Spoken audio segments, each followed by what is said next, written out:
Alright, Jaguars, I hope you're all doing good. How am I doing? That's a good question, isn't it? I guess you can say that I'm really struggling with all of this here. I'm really giving it my all and trying my damnness to get all of this work done.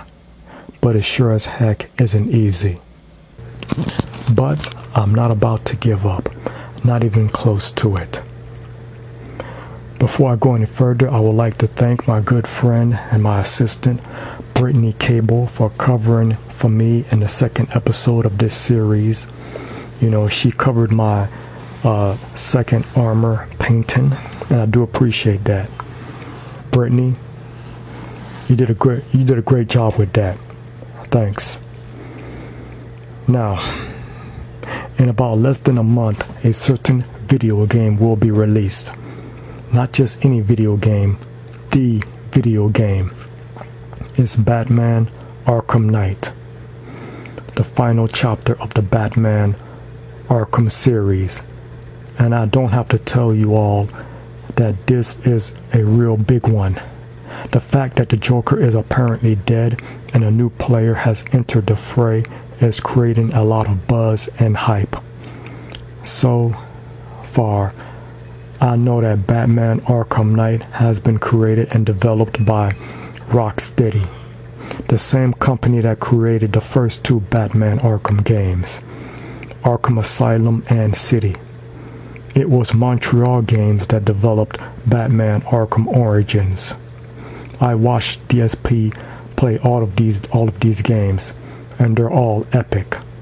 I did do a review for Batman Arkham City, but I want to do a little more than review Batman Arkham Knight. I want to bring in the rest of the staff of Ralph J Images and make this a mega review series that will be on all of the YouTube channels of Ralph J Images. That's right, Jaguars.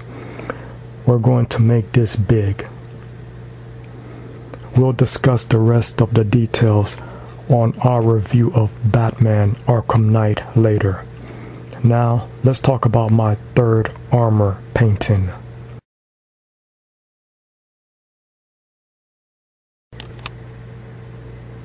This painting right here is another self-portrait, just like my first two portraits of this series.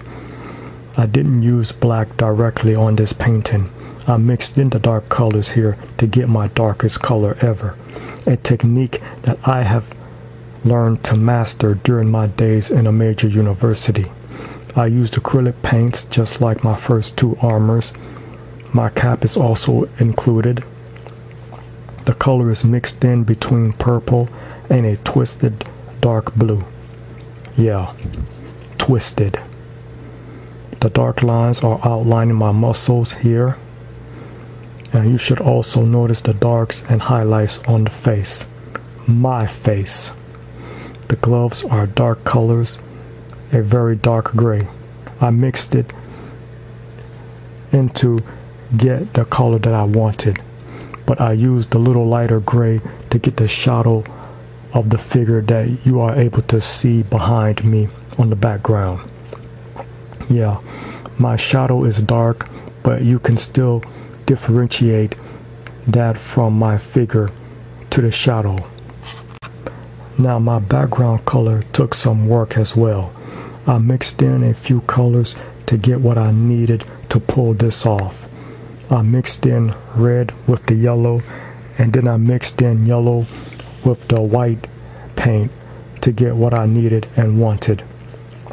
So in the background, I ultimately got some orange as well as reds going on in there with a few dark areas. You can see the grays that makes up the shadow and bring my figure to life. So I'll stop right here and let you look and judge for yourself. How does this piece of artwork appeals to you? Peace out till later, Jaguars.